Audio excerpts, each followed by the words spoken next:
Hello, everybody, and good Monday morning. I am Angie Callen, your host of No More Mondays, the podcast where we believe you can have a thriving career or business and an amazing life on your terms. And I get to bring you guests who not only prove that it's possible, but who come with awesome stories, habits, and wisdom to help you live and work authentically.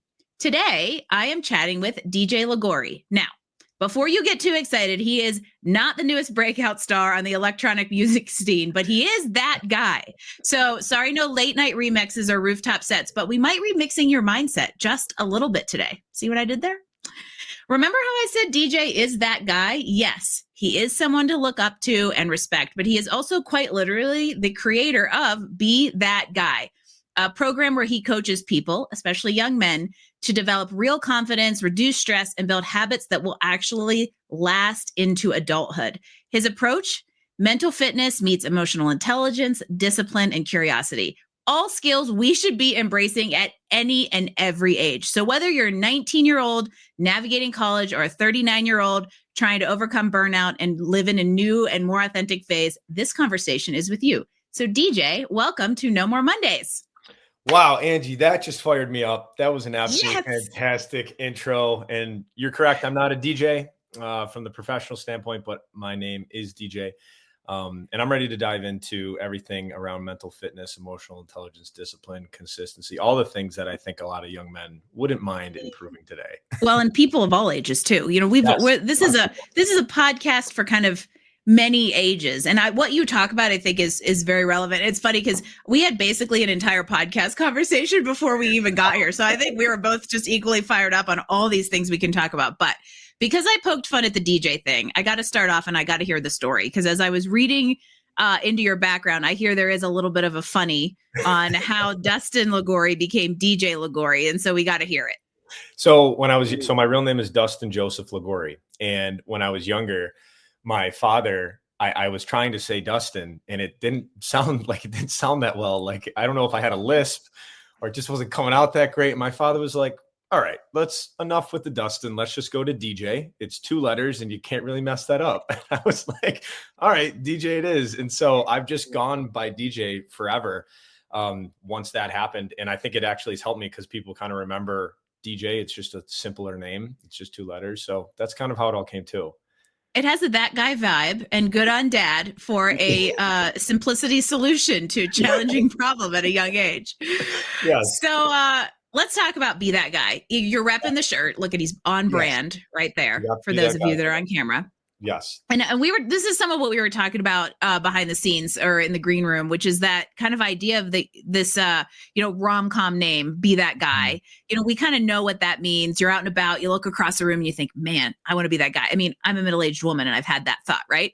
So I want to understand more about what it means to you and how this whole initiative got started. So it all kind of came, it was all kind of almost on accident. So basically what was happening was in my early 20s, I was struggling, kind of like late teens, early 20s. I was really struggling with like where I wanted to go with my life. I had this idea of, I was in marketing and graphic design. And I loved those things. And I had gotten fired from a job and it like just completely derailed like where I thought I was going to go. And long story short, I just felt as lost and as stressed as I ever had for the next probably 6 months following. And I didn't know what to do. And I didn't really want to talk about it with anybody because, you know, guys, we don't talk about our emotions and stress and things like that. Right. And so I needed help and I didn't know what to do. And what ended up happening was I actually saw a basketball coach of mine I was working out one day. He came up to me and we had a great relationship our whole life. And I hadn't talked to him in a while. And he asked me how I was doing. And I literally almost broke down in tears, like in the gym. And I was like, I'm not doing good. I'm like, I need some help. I need some coaching or something to just get me on a track. And so he literally that day was like, well, let's go talk about it then. And he took 3 hours out of his day and he sat with me in the training room of my college that I just graduated from and literally just listened to me. And he just held space for me for 3 hours. He sat in the mud with me, as Simon Sinek would say. And I felt good about myself at the end of those 3 hours. I felt like a leader again. I felt like I had some confidence and I was like, geez, what the heck just happened? And I asked, hey, could we meet again? And so for the next 3 years of my life, we basically started meeting once to two, sometimes three times a week and doing these sessions. And he taught me about leadership, about consistency, about confidence, habits, all of these things. And towards the end of that, you could say 3-year reign, we basically built a business out of the meetings that we were having. And that parent company is called Acres of Diamonds, Ah, actually building a mental fitness around a lot of the principles that we talked about in these meetings for corporate trainings. And so how we could help these people with their emotional intelligence, their mental fitness. And I started running all of these groups as a 24, 25-year-old guy. And these were CEOs and managers. And I was kind of like, man, I don't know how this happened. And so it took a long time to kind of get to that point. But what ended up happening was, as doing more training in mental fitness, emotional intelligence, understanding what was working with me when it came to the habits I was tracking and discipline and confidence, I had a mom reach out to me who asked me to coach her son. And I basically told her, hey, I'm not a guidance counselor. I'm not a therapist. I said, but I'll help your son with, confidence, habits, and discipline. Those are the things that I really believed in. And so I started working with him when I was 24, and he's actually still in our group today. And so 5 years later, he's still in our group. And so I realized, though, that when I was struggling in my my late teens and early 20s, I thought I was alone with that.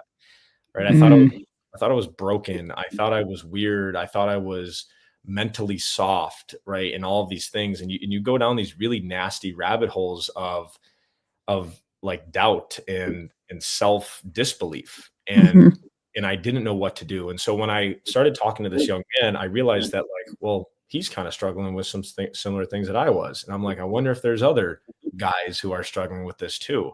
And so naturally, other parents kind of started reaching out to me. And so I was working with one guy, and then I was working with 2 and 3. And by 27 years old, I was working with 10 different guys. And I wasn't marketing it. It was just kind of like word of mouth or things.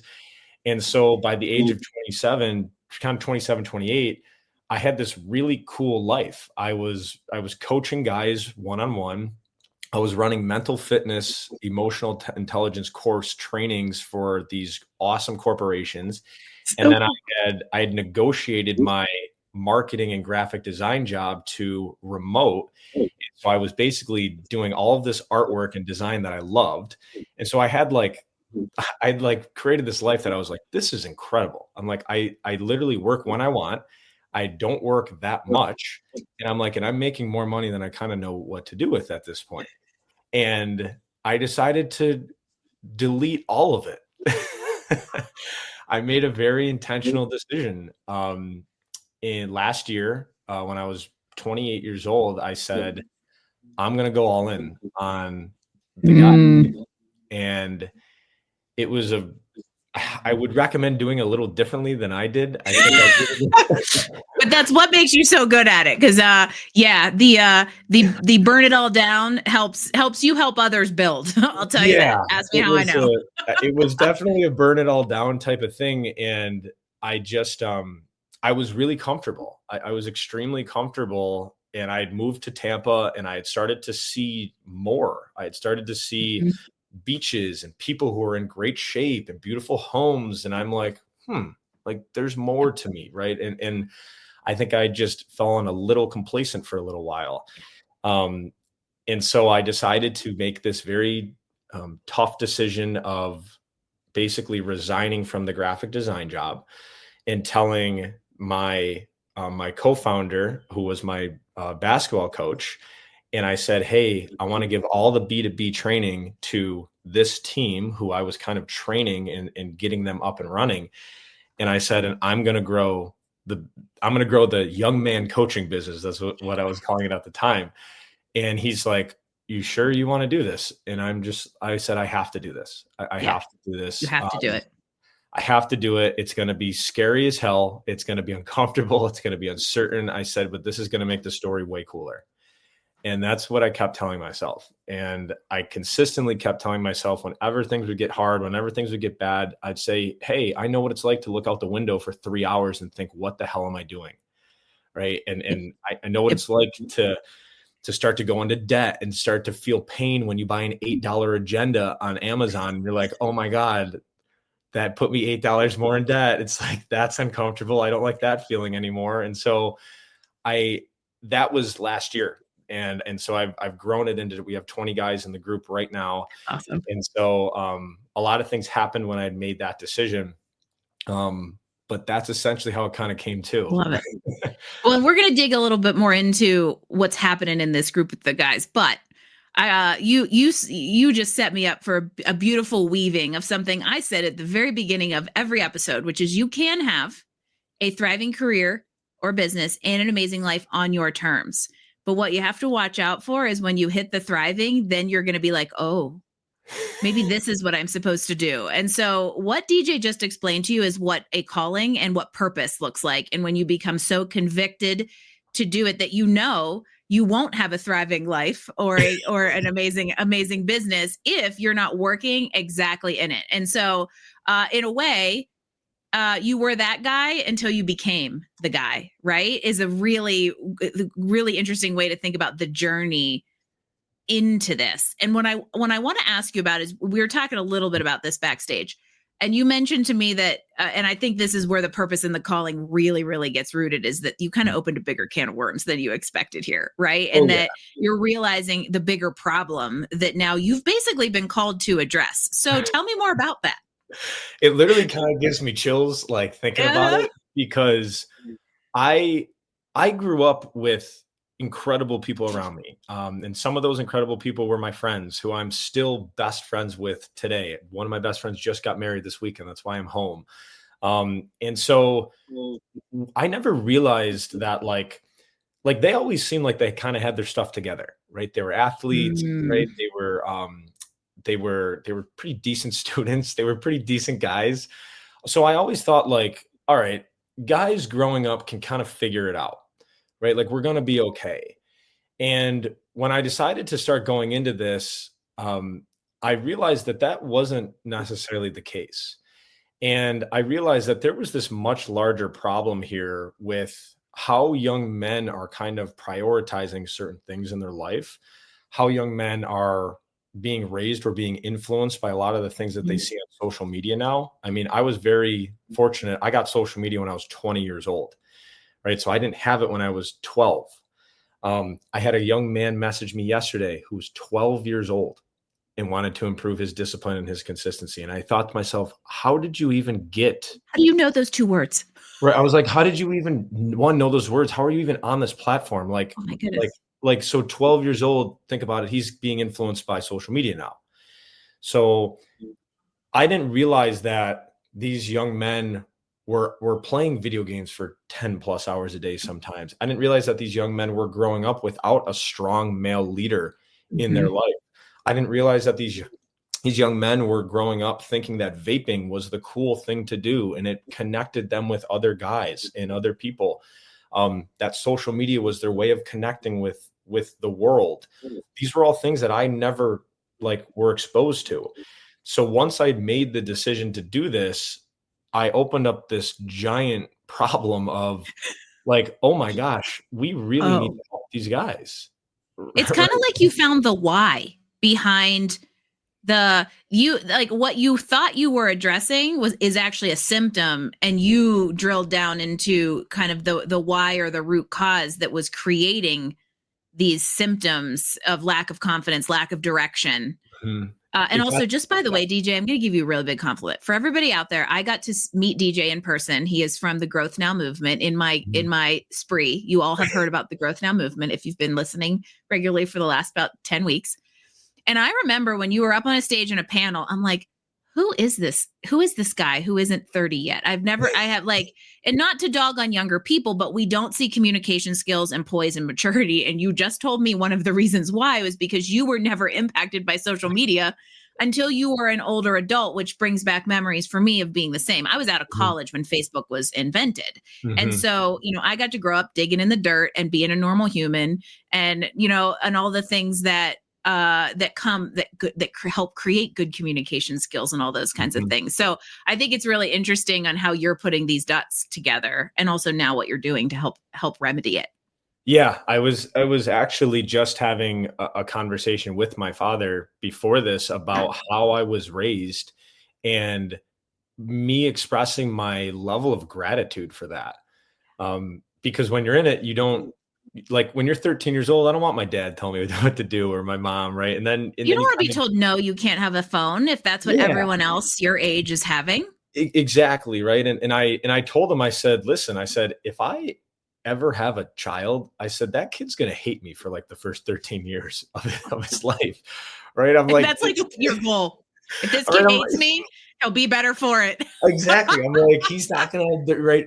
Like, they're not gonna have social media. They're not gonna have these things, right? They're gonna prioritize eating, moving, and sleeping, and they're gonna be looked at as the weird kid in school. I bet you they're gonna have a hard time making friends because they're not gonna be allowed to do this. And it's like, that kid's gonna really not like me. And so, but I realized that my mother and my father, like, they raised me in a very specific way. Of, my father was very loving, very caring, yet at the same time was very strict, was very rigid, was like, had expectations of what it meant to be a good young man. And my mother supported that vision very sturdily. And so I was very blessed with that regard. And so when I talked to, like, this year, when I really started pushing Be That Guy, when I talked to the first 50 moms on a phone call or on a Zoom call, and every single mom, I would probably say 98% of them say, well, my son there isn't really a father in the picture, and he's lacking male leadership. And I just want him to be around good men. And, like, that's the biggest problem that I've seen so far. And when you have these young men who then grow up without a male energy in the home, or or in a lot of their life, they might not know about what it means to be a good man, right? Because Yeah. it's hard for the line I like to use is, it's hard for a mom to be a dad. Yeah. Or both parents, I Or, think, yeah, is the big thing, right? yes. We're talking really gender specifics here, but there is some truth to that it's hard for a dad to be a mom if you're in the reverse Exactly, situation. It's hard right? for any parent to serve, both roles in that nurturing co-parenting that I Mhm, think that we're genetically wired to want and mhm. need for more well-rounded. And look, you're even a great example of, you and I had very similar childhoods, by the way. My is that a Rust Belt thing? Because DJ grew up in Rochester and I'm from Pittsburgh, but Could my be. dad was also my high school math teacher. So in Mm, addition to high expectation home that was like very loving, very caring, but the discipline level of high expectations, I also had a scary math teacher dad. Boys didn't want to date me, and I wasn't going to field parties, right? And so there was like, already a threshold I wasn't yep. kind of going below. So that hits a lot. And so I think, what have you realized when it comes to like confidence and discipline Mhm. specifically, that's being kind of disrupted or missed by this lack of male presence in young people's lives? So, I mean, I think back to, like, when I was a young man, when I was probably 4th, 5th grade, like, I remember my father saying, "You're going to work out with me, and I'm gonna show you what it looks like." And, like, he showed me, like, what a bicep curl was, what a push-up was. And we might not think those are big moments, yet those are moments where it's like, "Oh, men work out." And then that's it. Right? And, like, that is not, there's not a, "Hey, maybe I won't work out this year." It's like, no, that's not part, that's like, you're missing the part of being a man, right? Like, I think in order to be a really good man, Scott Galloway, who I was mentioning earlier, he talks about the 3 Ps: protect, provide, and procreate. All right? For protection, it's good to have a little bit of physicality to you, right? I'm not Yeah. saying going around and punching people and getting in fights, yet there is some value when it comes to your self-image and when it comes to your confidence. That one of the first things I always ask guys when they say, "Hey, I want to be confident," is, "What's your workout plan look like?" Right? I think you Hmm. could solve a lot of your confidence just by going to the gym. Yeah. And Even if you're not like, you don't have to have like 6-pack abs, but I will say this as a woman who has more male energy than female energy, let's just put that all out there, why this conversation resonates so well. I feel more confident when I am physically active, but I wasn't always that way. I've struggled with, physical appearance, but now it isn't about physical appearance. It's about feeling strong in however that looks for you. And that does bring a certain level of confidence. Yes. And I think a lot of the times too, when it comes to working out, yes, you will look a certain way, right? You will improve the way you look. Yet I personally think a majority of working out actually benefits between the ears. Exactly. Right? And because it comes down to discipline then, right? It comes down to, hey, waking up and going to the gym, right? These are hard, uncomfortable things. And discipline is essentially making a decision in pursuit of a goal amongst all the distractions that are going to push you off from making that decision. Right. And so I think a lot of these guys, they want to make hard decisions. Yet what I'm realizing is we have to remember how these young men have been raised. And like they had a phone in their hands. They had social media at their fingertips. They have Chipotle at their door in 20 minutes if they want, and they never move. And so these are great things, right? These are convenient things. These are things that bring us joy and entertainment. Yet it's also created a standard of we don't have to put forth effort towards things. I think we live in instant gratification world of convenience for sure. Exactly, right? That instant gratification has created a expectation that, hey, maybe I could take a pill and get a 6-pack, or maybe I could do this and not have to go to college, or not have to, make this hard decision and experience some pain, experience some discomfort. And discipline is essentially intentionally choosing the uncomfortable thing, right? So if these guys are valuing comfort over discomfort, and then they say, hey, I want to be disciplined, they have to literally make a change into something they haven't really experienced a lot of. Yeah. There was I think it was a year or two ago, I go to a CrossFit gym, and CrossFit had a marketing campaign that was easy decisions, hard life, hard decisions, easy life. And if you think about that, it's really true, right? It is really easy to just go eat ice cream every single night.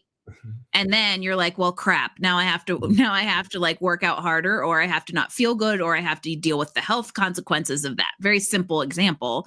Whereas if you make the hard decision and have discipline to say, okay, I'll only eat ice cream 2 nights a week on my hardest workout days, now things got easier because you don't have the consequences of it. As I think is exactly what you just drilled into. Yes. And I think too, I think you make a really good point of, hey, you can still eat ice cream. You don't have to be this robot. I recommend not being a robot. I recommend having, I look at discipline as a wave. And there's this, there's this term that I use, which is very similar to that CrossFit one, which is short-term pain equals long-term gain. Yes. And so you can reverse it where it says short-term gain equals long-term pain, right? You're essentially choosing your suffering, right? You're essentially choosing the hard. Choose your hard. Choose your hard. Choose your hard. That poem is awesome, right? You're choosing the suffering to go into.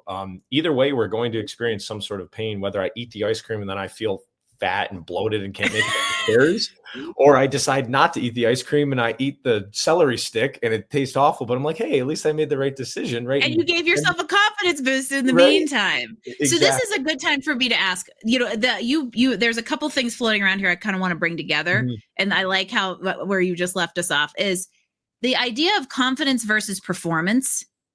I think is important, but then also how do you build confidence without it being rooted in comparison and saying, I want to be that guy instead of I want to be this guy.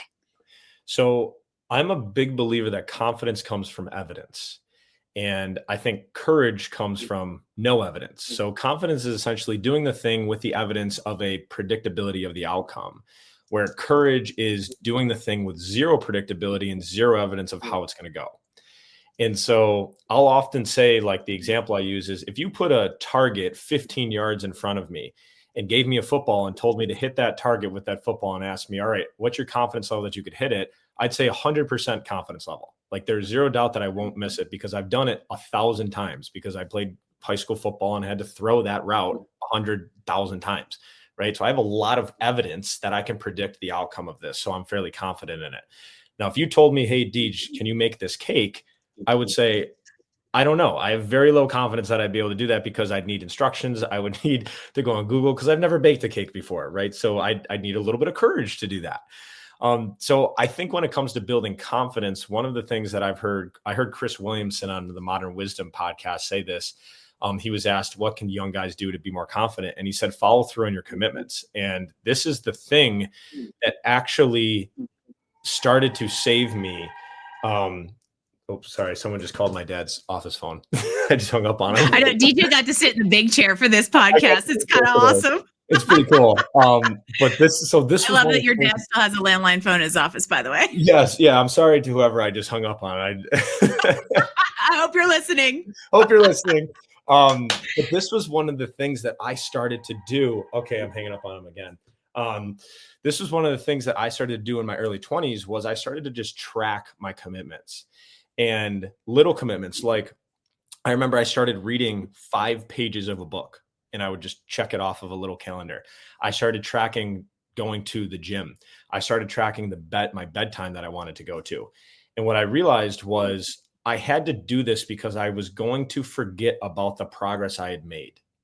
And the progress is essentially the evidence. And so evidence is what ends up changing our beliefs, right? If I want to state a new belief and I can support it with enough evidence, I can change that belief and I can start to change what I think about. And so if it comes down to confidence, and so I started to connect all these dots where I'm like, all right, if I start establishing enough evidence that I'm following through on my commitments, even when I don't want to, and I can have a history or a log book of all these things, is it possible that would start to change what I think about myself, which would essentially improve my confidence? And that's exactly what ended up happening. And I can genuinely say, and I say this with the utmost humility, that I can walk into a room and I'm pretty damn confident in who I am.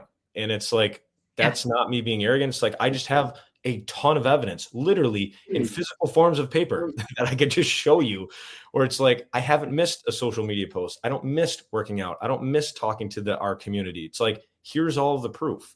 So that's one of the things that I work on the guys with is stop trying to use your phone as a reminder. Stop trying to use your brain. As a reminder, right? Paper is powerful. Paper is powerful. It's I encourage guys to we have a whole tracking system that we built with the guys. And this is the one that I personally use. And I tell them start just tracking small little things. And this is how you can start to provide enough evidence. And the evidence then changes the belief of what you're capable of. And that change in that belief then starts to improve your confidence. I'm that's the form, or that's the kind of the flow that I personally believe in. And it's funny. I guess it goes back to choose your heart. It's not hard. It's not rocket science, right? And you said something that I really liked is that you started to shift your own beliefs when you got into this habit, which is this what the young people call the receipts, right? So we've got real receipts going on here. Yes. So I'm curious a little bit about what did you end up letting go of as you started documenting these habits and building the evidence system for yourself? What did you see subside? So I think it was the belief that I was stuck. And I think it was this belief that I had more in me, but I didn't know how to access it. And I think what ended up happening was as I started to, I literally just started with I bought a calendar and I just wrote 30 on it.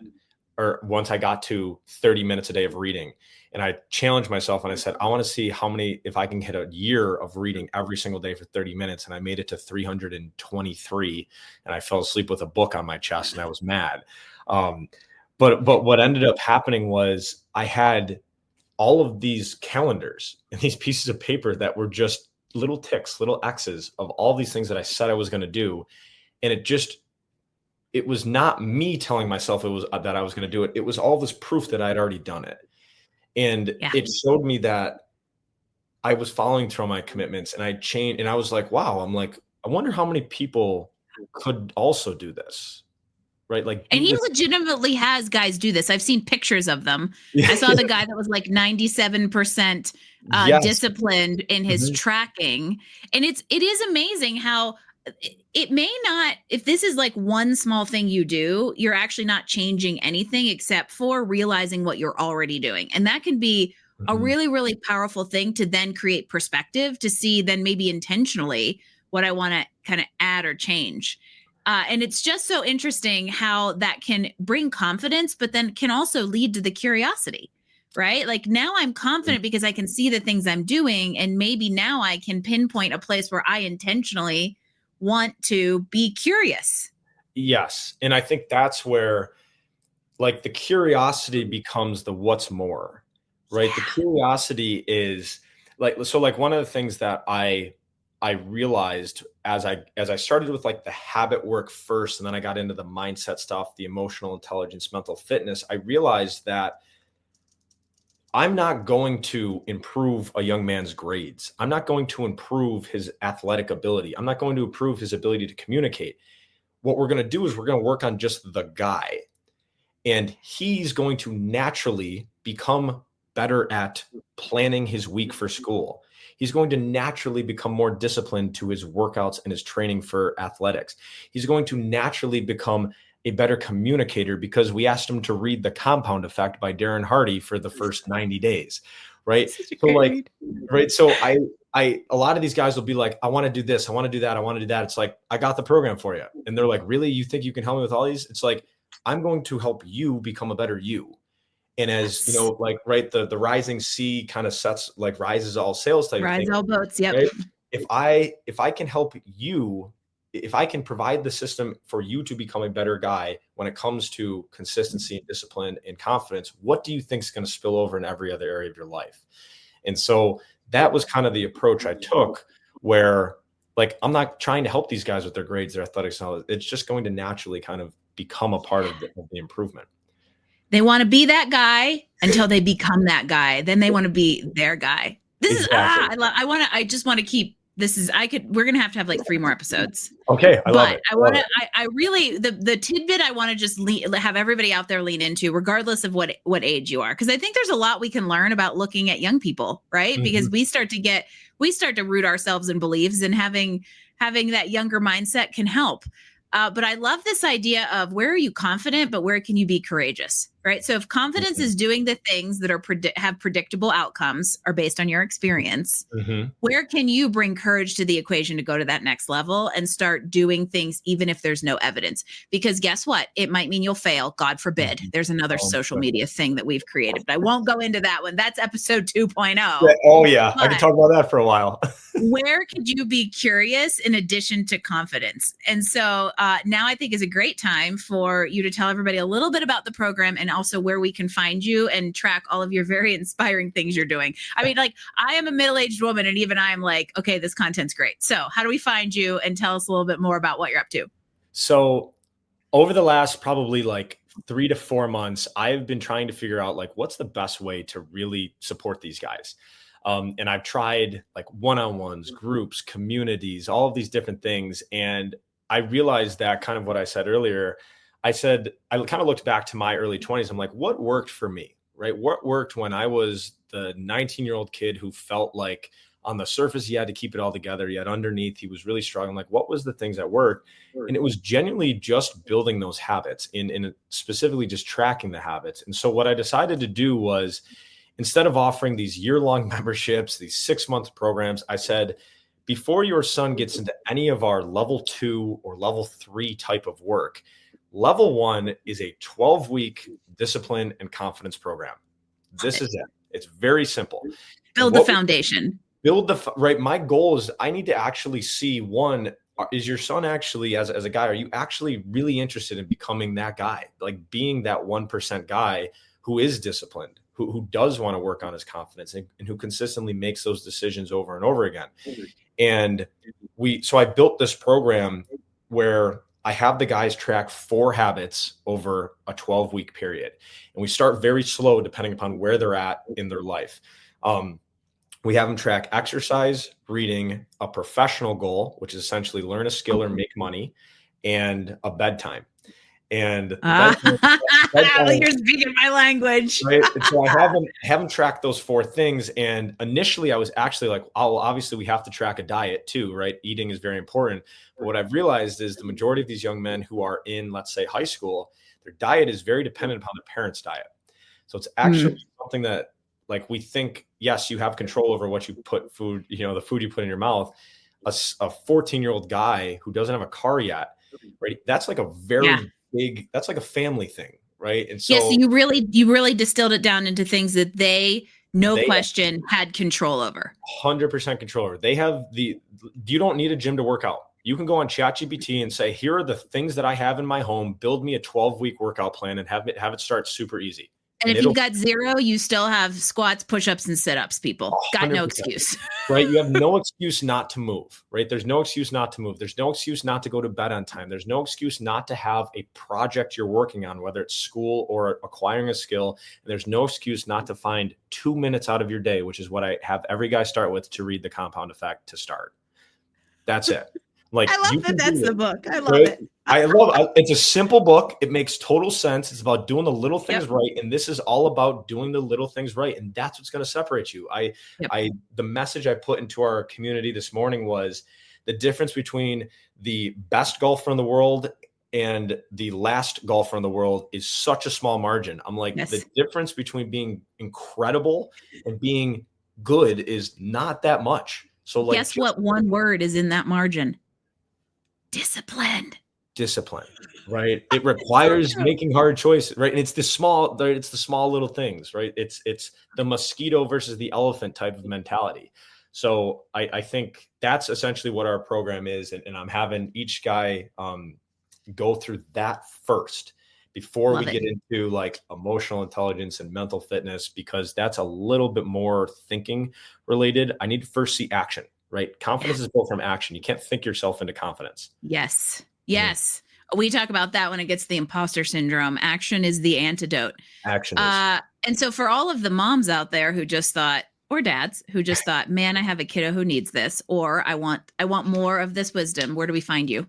So on Instagram, it's just at DJ Logory, Logory. And what I did over the past couple of weeks is I actually updated our website to reflect basically just the 12-week program.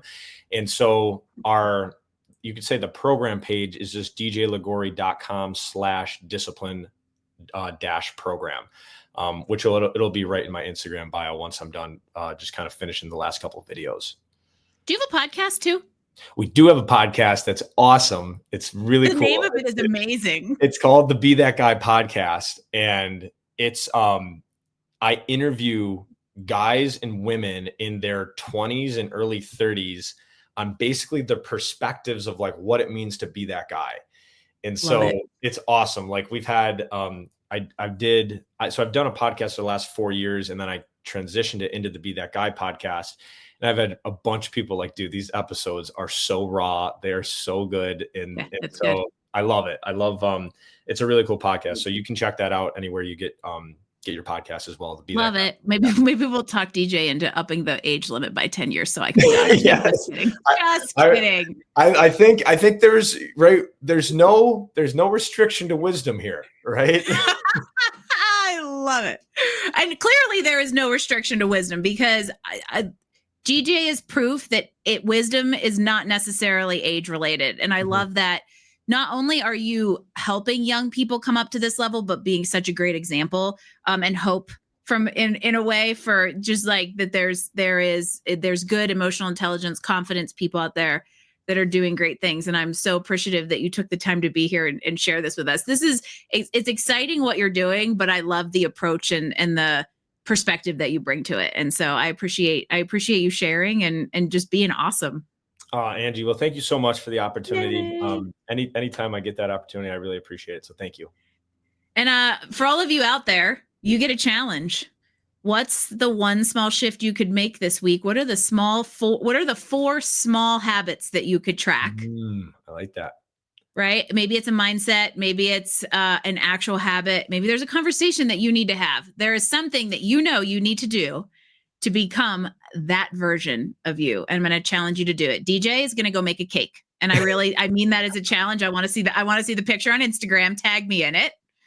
And for those of you out there listening, thank you so much for spending your Monday morning with us. I hope that no matter what gender or age you are, DJ inspired you to be that version of yourself and to find out what your purpose in this world is. I am Angie Callen, and this has been another episode of No More Mondays. Huge thank you to DJ for showing us what it really means to build confidence and emotional intelligence and become the best version of ourselves, regardless of our age. I'll see you all next week for another conversation that helps you live and work authentically.